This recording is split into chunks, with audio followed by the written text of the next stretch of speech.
Today we'll be making a color wheel in Tempera paint. It'll look something like this finished example when we are done. We will be using a pre-printed template so it will be easy for you to figure out where the colors go. It's got the names of the primary, the secondary, and the tertiary colors already printed, and then also medium gray in the middle. We're only going to be using 3 Tempera colors today for this project. We'll be using red, blue, and yellow. Those happen to be the 3 primary colors. We'll start with those. I recommend you start with yellow up at the top. Now, try your best to use good brush control. We're painting these things in as cleanly as possible. Remember, we're learning how to make all the colors of the rainbow because the next big project we'll be doing is a full color painting. Full color means making all the colors necessary as well as the lights and darks of each in order to create a realistic scene. You can use any shape brush to do these things, but a square one does seem to make it much easier. Now, it's really important that you clean your brush thoroughly between colors, especially when you're doing a color wheel because you are about to be involved with all of the colors. So I finished yellow. The next thing I'm going to do is another primary color, and that's going to be red. Way different from yellow. So you want to rinse that brush. Try to get all the yellow out of it. Wipe it off on the sides. You also use a paper towel. Pinch it. Try again if you still see a lot of color in the brush. Okay. Now, let's go to red. Red's up at the top now because I've just rotated the color wheel. You can put it in any orientation you like as long as you paint in the right sections. Now, the color wheel is designed as like a reminder recipe card. In other words, where the colors are placed on the color wheel tells you how to make them in case you forget, which is entirely possible.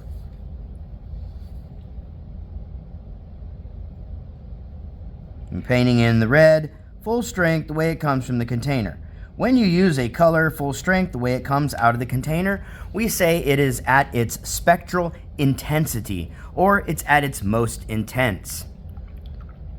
The next thing we're going to do is blue. Now, even though you could kind of work your way around the wheel like a value scale, like we did in monochromatics and black and white to make grayscale, you'll waste a lot of paint if you do that. So it's better to skip around. You'll see. Okay, the next color I'm going to lay in is blue. Notice that blue, red, and yellow are equal distance or equidistant from each other. In other words, there's blue, there's red. There's 1, 2, 3 spaces between those. There's 1, 2, 3 spaces between blue and yellow. And guess what? There's 3 spaces between yellow and red. Let's paint in blue. When we get the blue in there, we'll now have all 3 primary colors. Now, the thing about primary colors is they are the most basic. What does that mean? Well, you can't make them. In other words, if I run out of blue, I can't make more. I have to go buy some. Okay? Same is true with yellow and red. If I run out of red, if I run out of yellow, I have to get more paint. I cannot make those colors. All the other colors, as you'll see today, we can definitely make with these 3 primaries. Now, can you make every single color of the rainbow with just these 3? No, not really. You'll need other colors. When we paint in full color, you'll have other colors available.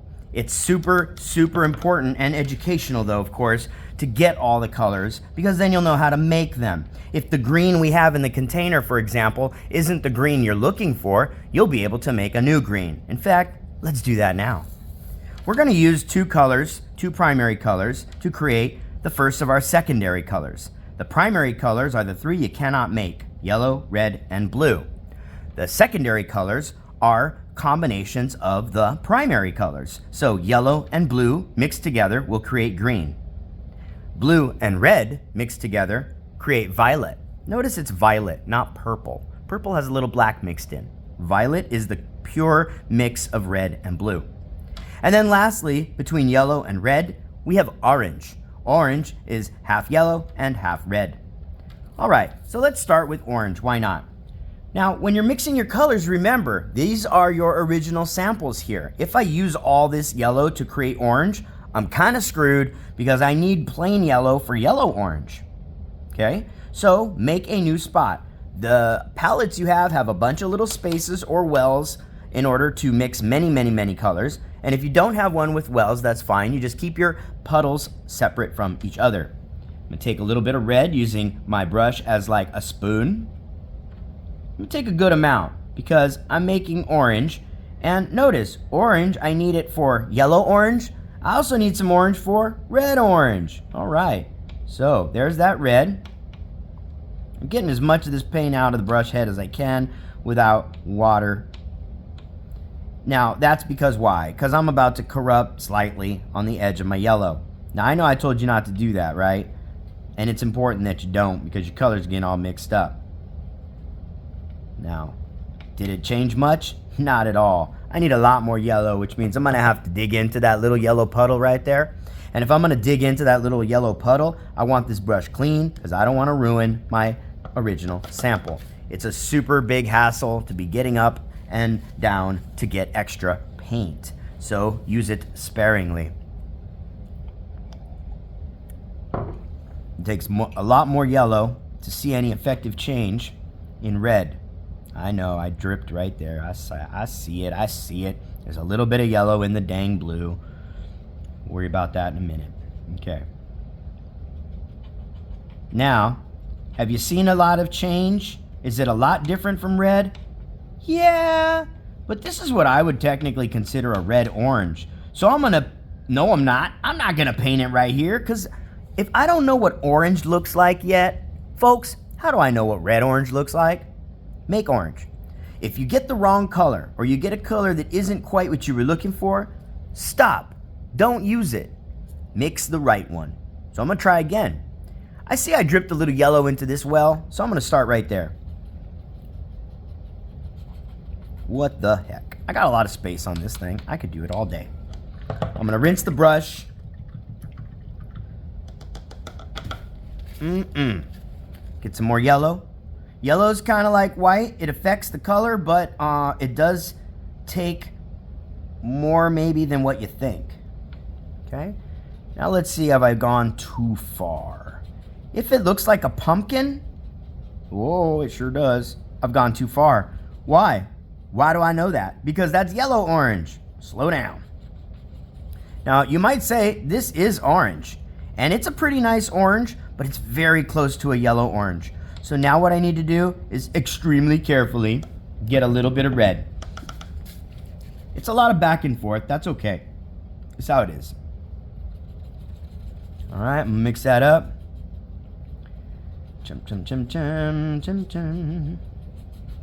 All right, I'm gonna use that. That's orange. Now some of the colors you'll see through. It's okay. If they're so thin though that it's just because it's water, not the color itself that's doing that, do a second coat, but you gotta wait to put it down. You gotta wait till it's dry. Okay, there's orange. Now at this point, I wanna make sure I've got enough orange because I'm gonna need it later. I know it's kind of crazy, but you're gonna need to make more orange or match that color later to get these two and these two. It's crazy. You'll see. All right, let's continue on. Now that I have orange, that red orange is looking kind of red orangish, right? As long as it's way different from red and way different from orange, I can use it. Let's see.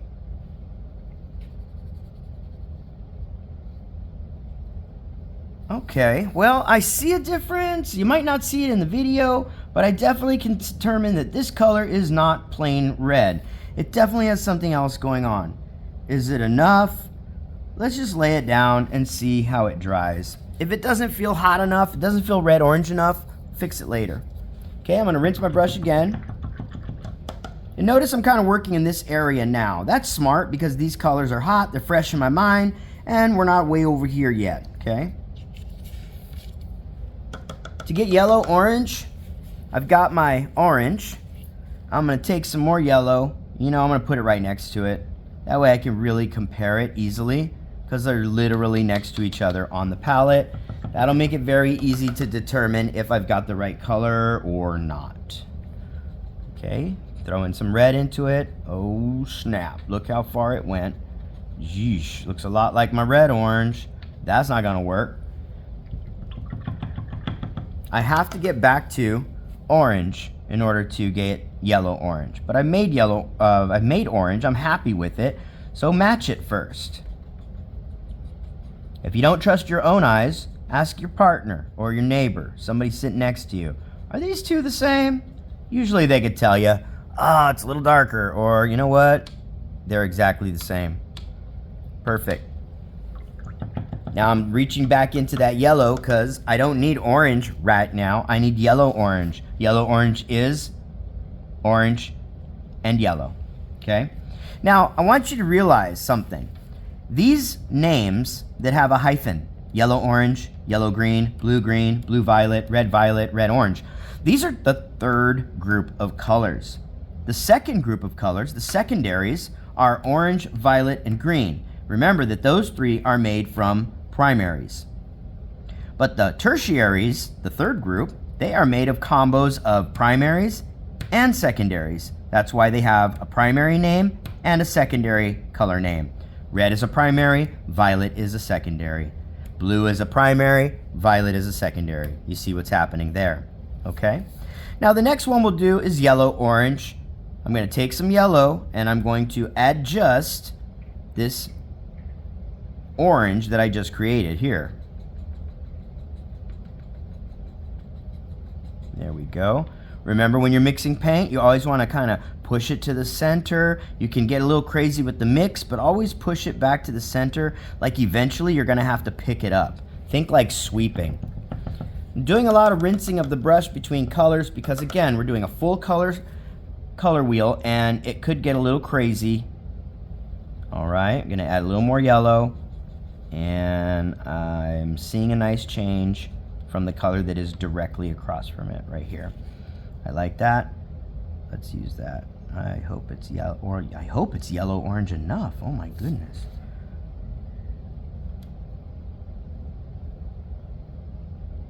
Okay. See how they dry. They look alike. We gotta do something else. I want more. Yeah, I do.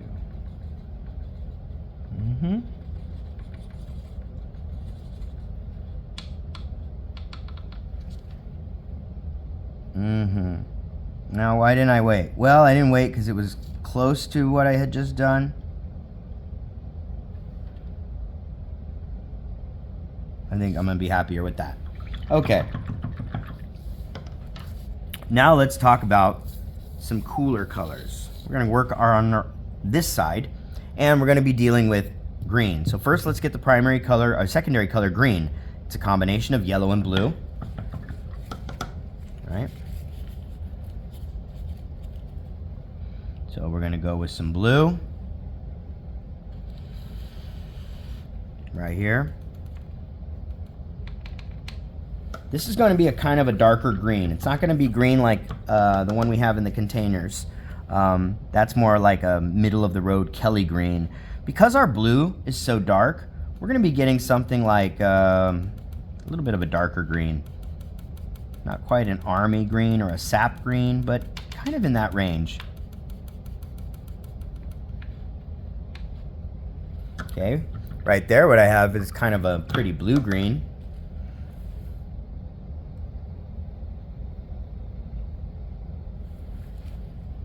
Let's keep going, get some more yellow in there.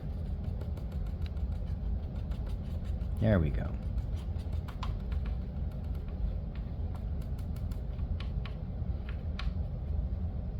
Put a little bit, a little cheat right there. Nope. I'm thinking it's blue-greenish. That's why I dropped it in accidentally in blue-green. Remember, you can paint over stuff like that. Don't even trip.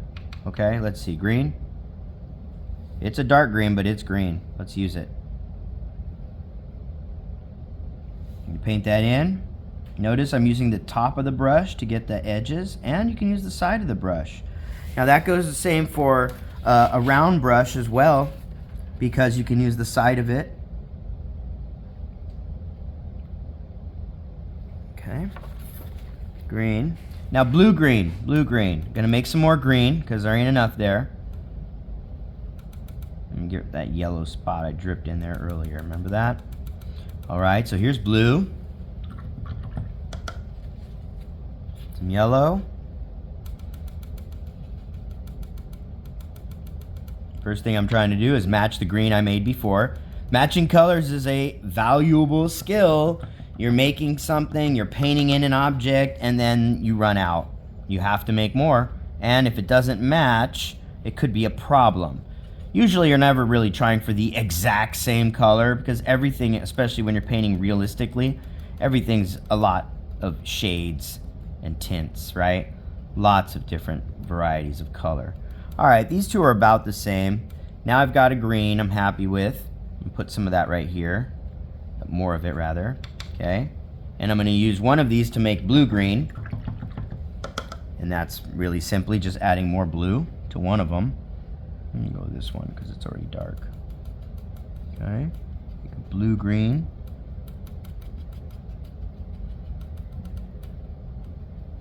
In the realm of teal, but maybe not as light, right?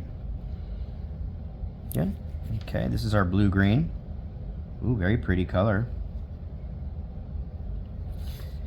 Now remember, these are the most basic colors you can make. In other words, I take primary red and I mix it with primary blue and I get secondary violet.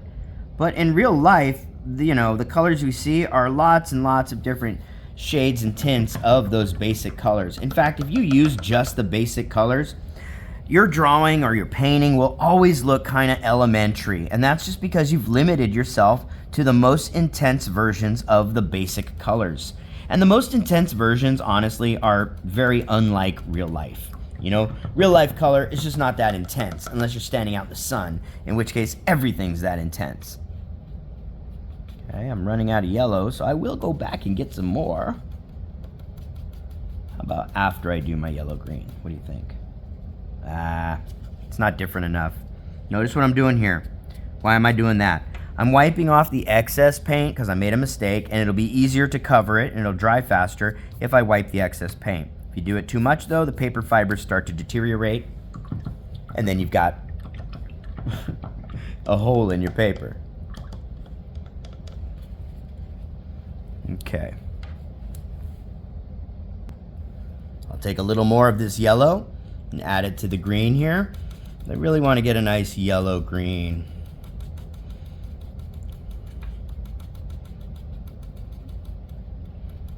Now there is a sample color wheel in the classroom up on the board. There's 2 of them, but I want you to notice those.